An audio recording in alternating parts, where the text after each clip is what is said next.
Estas murallas son de piedras tan grandes que nadie que las vea dirá que han sido puestas allí por manos de hombres humanos, que son tan grandes como trozos de montañas y peñascos, que los hay de altura de 30 palmos y otros tantos de largo, y otros de 25 y otros de 15, pero no hay ninguno de ellos tan pequeño que lo puedan llevar 3 carretas.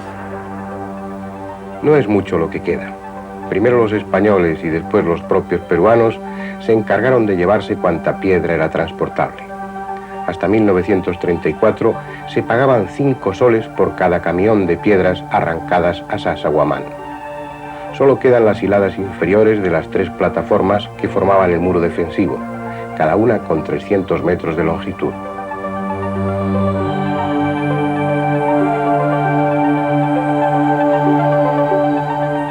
Así, o tal vez por ello, lo que queda de Sacsayhuamán resulta tan desconcertante como espectacular.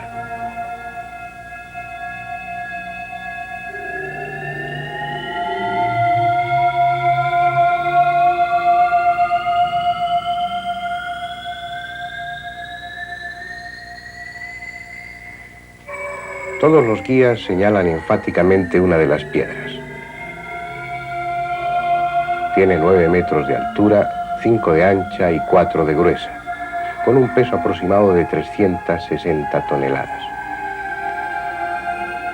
Pero con ser la más grande, en poco desentona con otras muchas que forman la base de la construcción y sobrepasan las 200 toneladas. Extraerlas de la cantera, transportarlas y tallarlas luego con esa pulcritud que permite su ajuste perfecto es algo que difícilmente se entiende.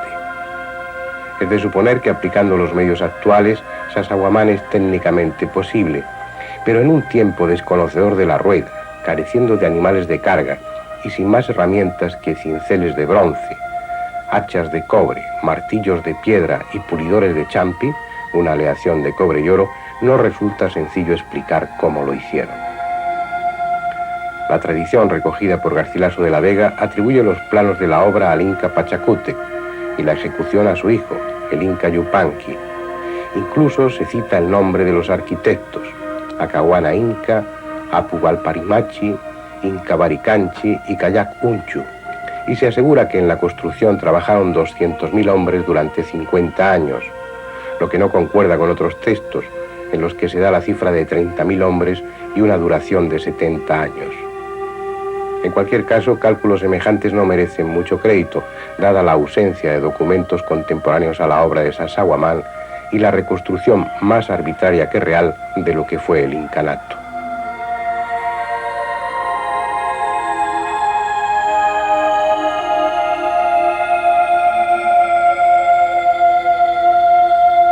Es probable que los dos supuestos responsables de Sacsayhuamán, Pachacútec y el inca Yupanqui, sean en realidad la misma persona, que cambió de nombre tras su victoria frente a su enemigo los chancas. También es posible que la Capacuna, la lista de gobernantes incas, nunca sea conocida en su auténtica dimensión. Mientras unos cronistas se refieren a 10 o 15 gobernantes, hay otros como Montesinos que dan una lista de hasta 100 soberanos incas. Incluso hoy en día se piensa que cuando se hace referencia a un inca, se está aludiendo realmente a una dinastía y no a un solo personaje. Por lo que se refiere a Sacsayhuamán, ni siquiera hay certeza de su auténtico origen. De hecho, está construida sobre elementos preincaicos, concediéndosele al incanato su paternidad por carecer de datos más concretos que los inmediatamente anteriores a la llegada de Pizarro.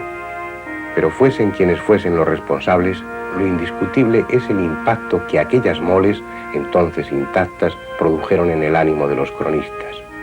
Ni el acueducto de piedra de Segovia, ni los edificios de Hércules, ni las obras de los romanos tenían el imponente aspecto de esa fortaleza. Los cronistas, como nosotros ahora, utilizaron el término fortaleza. Pero ¿era realmente esa su misión? Hoy son ya muchos los arqueólogos que atribuyen a Sacsayhuamán otro papel diferente, el de templo, una construcción sagrada en honor de una divinidad de la tormenta, razón por la que las 3 murallas están construidas describiendo no una línea recta, sino una línea quebrada, imitando el desplazamiento de un rayo en el aire.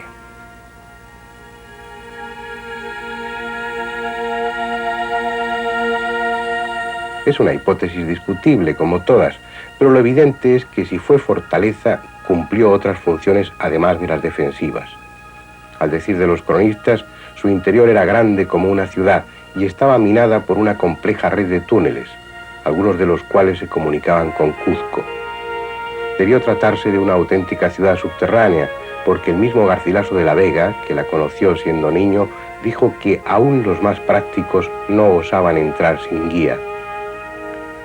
El desconocimiento que en realidad se tiene sobre Sacsayhuamán es más que regular. Por ejemplo, a esta estructura circular se la consideraba hasta hace pocos años la base de un torreón circular que después fue desmantelado. Sin embargo, hoy se piensa que es un observatorio. Pero un observatorio no como los que construimos ahora, sino de una forma totalmente diferente.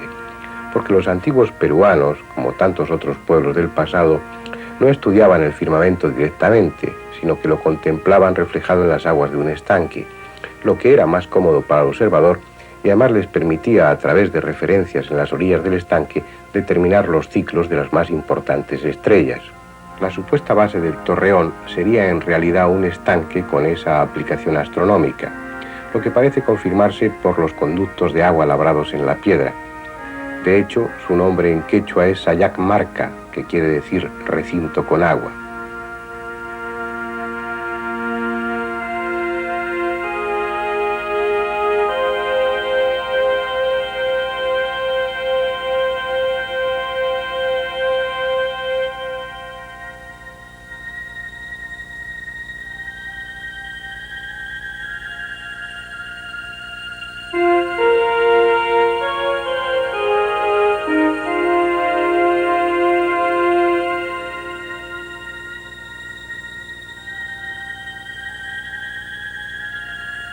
Menos clara parece la función de estos mamelones que aparecen en varias piedras de Sacsayhuamán y que también están presentes en otras construcciones incas.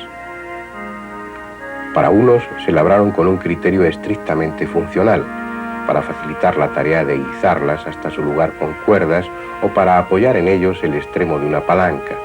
Pero si fue así, ¿por qué esos mamelones están presentes solo en algunas piedras? Otros les atribuyen una finalidad religiosa. Incluso hay quien los califica como una forma de escritura ideográfica.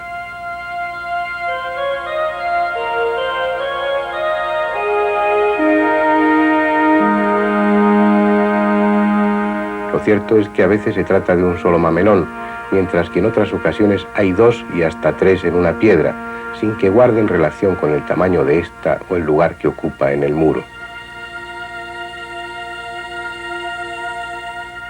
Sean lo que sean los mamelones y fuese cual fuese la función de Sacsayhuamán, finalmente se utilizó como fortaleza. Fue en el año 1536. Los incas, refugiados tras sus muros, sufrieron el asedio de los conquistadores y de sus aliados indios.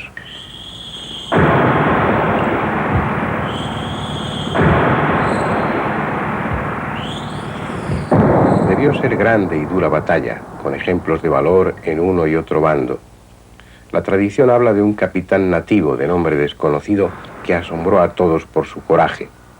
El cronista Pedro Pizarro no escatimó elogios al referirse a él cuando escribió la crónica del asedio. Andaba pues este orejón como un león de una parte a otra de la torre en lo alto de todo, estorbando a los españoles que querían subir con escalas y matando a los indios que se rendían, que cierto, entiendo, mató más de 30 indios porque se rendían y se degollaban de la torre abajo, dándoles en las cabezas con la porra que traía, que se las hacía pedazos, y echándolos de la torre abajo.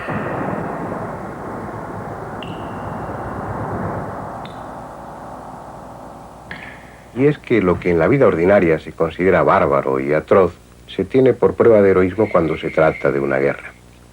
Sea como fuera, aquella época ya pasó, y de la fortaleza o santuario lo único que quedan son unas cuantas piedras sobre un cerro. Un cerro que debió tener una gran importancia espiritual para los incas, porque en él abundan lo que muchos consideran adoratorios.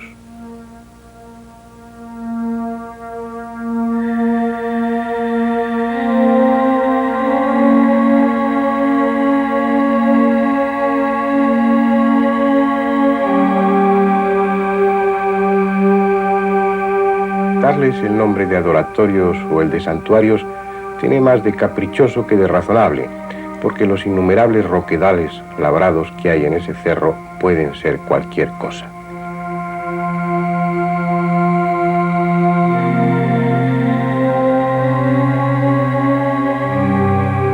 Más parece que en tiempos pretéritos anduvo por allí un ejército de canteros enloquecidos.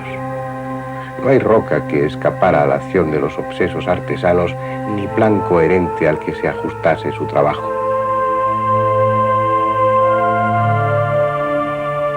No puede negarse que en ocasiones las hornacinas labradas en la piedra hayan servido para alojar alguna imagen, o que ciertas escaleras esculpidas en viva roca hayan sido utilizadas como tales. Pero en este conjunto de pétreos montículos son una excepción. Junto a escalones razonables hay otros desproporcionados, con peldaños para piernas imposibles que además no van a sitio alguno.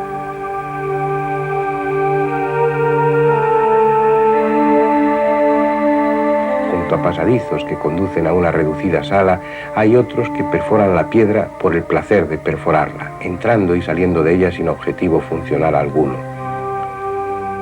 Hoy no lo entendemos, pero es seguro que cada corte en la piedra, cada ángulo, cada escalón, tenían una función concreta, una medida que respondía a alguna necesidad ya desconocida. Tal vez esos roquedales tuvieran que ver con ritos de iniciación, con ceremonias oscuras cargadas de simbolismo. Uno de esos roquedales es algo especial. Lo llaman Chincana Grande, y en apariencia es otro supuesto santuario de escaleras imposibles y nichos vacíos.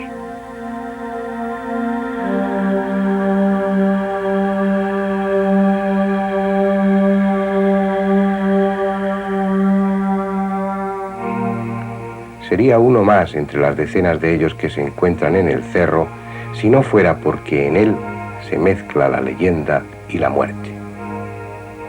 Para hablar de ello es preciso ir hasta Cuzco.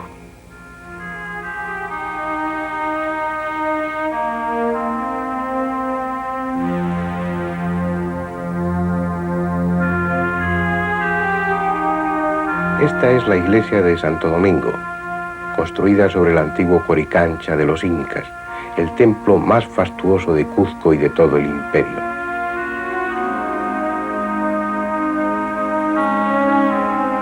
Ahora solo quedan sus piedras desnudas, pero en tiempos del incanato estaban revestidas en su mayor parte de oro. Oro distribuido en planchas, cenefas, bandas y tablones de un dedo de grueso, con esmeraldas y turquesas incrustadas. Por su parte, Mamaquilla, la luna, tenía una capilla forrada con tablones de plata. Fuera del templo, un jardín distribuido en terrazas tenía una reproducción de la fauna y flora del altiplano en figuras de oro. Había un gran maizal y la semilla que llaman quinua, y otras legumbres y árboles frutales, con su fruta toda de oro y plata, contrahecha del natural. Había también en la casa rimeros de leña contrahecha de oro y plata, como lo había en la casa real. También había grandes figuras de hombres y mujeres y niños vaciados de lo mismo, y muchos graneros y troxes que llamaban pirúa, todo para ornato y mayor majestad de la casa de su dios, el sol. Un tesoro inmenso que en gran parte fue a parar a manos de los conquistadores. Pizarro envió a Pedro de Moguer, Martín Bueno y Zárate para que desmantelaran el Coricancha, ayudados por sus aliados, los indios cañaris. Arrancaron de 500 a 700 planchas de oro de un dedo de gruesas. Sin embargo, no todo el tesoro fue enviado a España. Una parte considerable fue escondida por los adictos al Inca, y escondida sigue. La historia nada dice, pero la leyenda y la tradición aseguran que ese oro se encuentra en alguno de los subterráneos que minaban el subsuelo de Sasaguamán y cuyas entradas son desconocidas, excepto una, la que según los cusqueños hay bajo la Chincana Grande.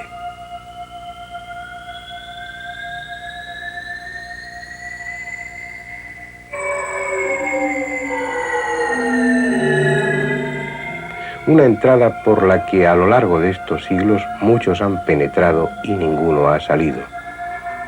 Algunos de sus nombres han perdurado y forman parte de la siniestra leyenda. Los primeros fueron Francisco Rueda, Juan Hinojosa y otro de apellido Orue, quienes, a pesar de las elementales precauciones que tomaron antes de emprender esa aventura, desaparecieron para siempre en los misteriosos túneles durante el año 1624.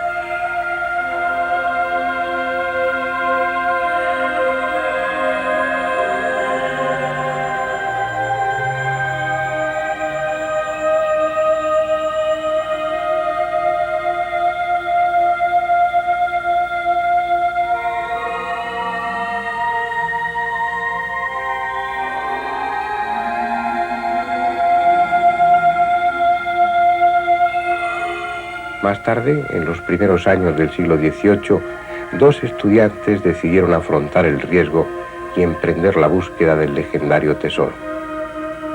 Uno de ellos, José Sebastián, demostró que la leyenda no mentía. Junto con su compañero se introdujo por la cueva que hay debajo de la Chincana Grande. Nada se supo de ellos durante los siguientes 10 días y todos pensaron que los túneles se habían cobrado 2 víctimas más.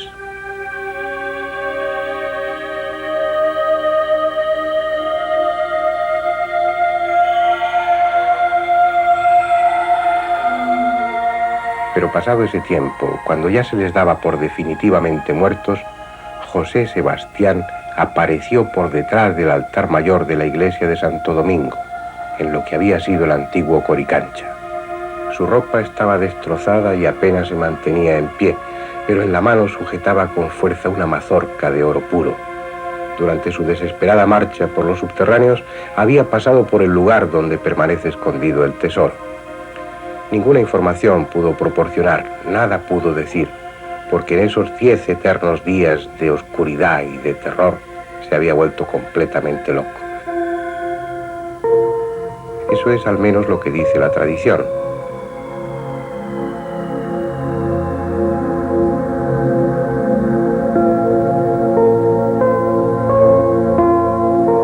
Así se ha cimentado la fama de la Chincana Grande. En este tiempo, algunos otros entraron por la cueva que hay bajo ella, dispuestos a encontrar el tesoro, unos con mejores pertrechos que otros, pero todos desaparecieron.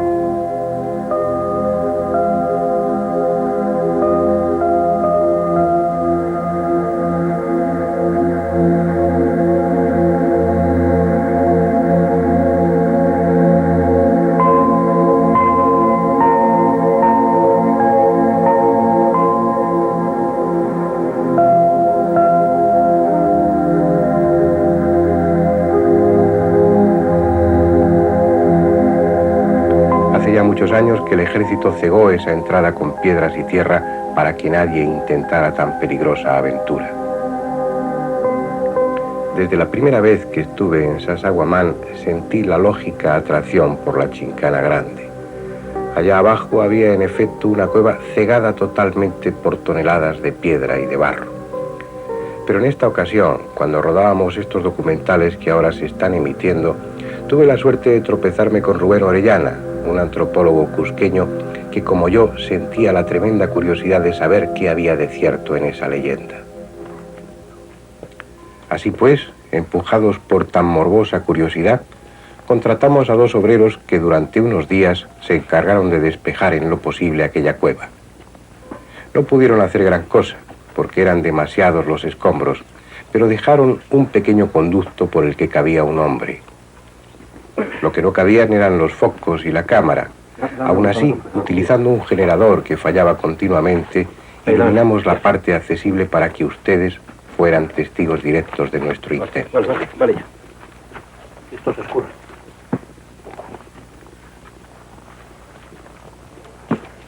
Bueno, adentro.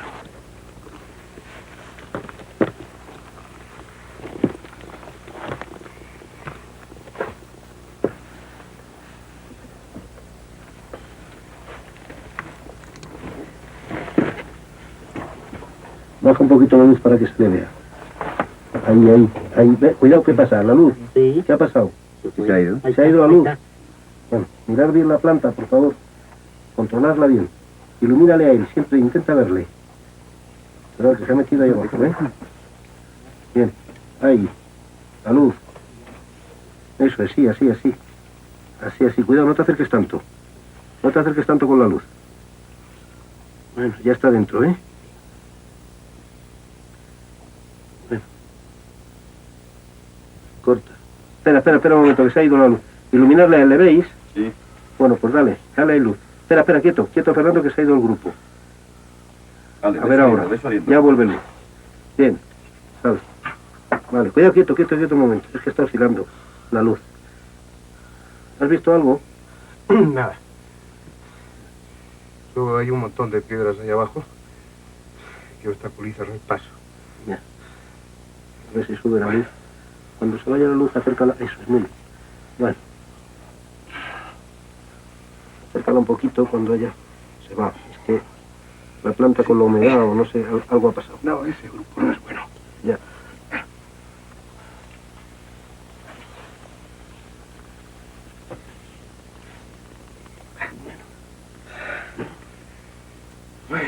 No se ve nada por ahí. ¿Eh? Con la luz no podéis ver nada. Estoy en la cámara rodando todavía, ¿sabes? Sí. Bueno. Se va la luz. Si te vuelves un poco para acá, te puedo ver.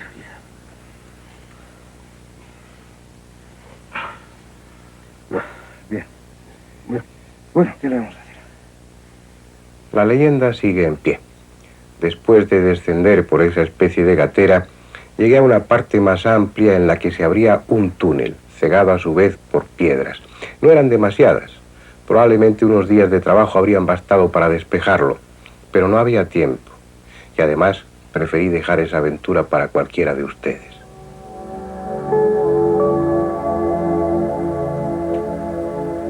La chincana sigue allí.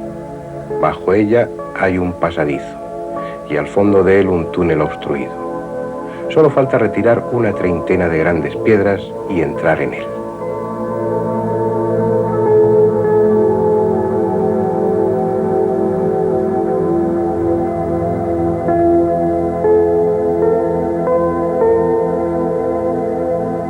Les deseo suerte. Yo lo intentaré en alguna otra ocasión.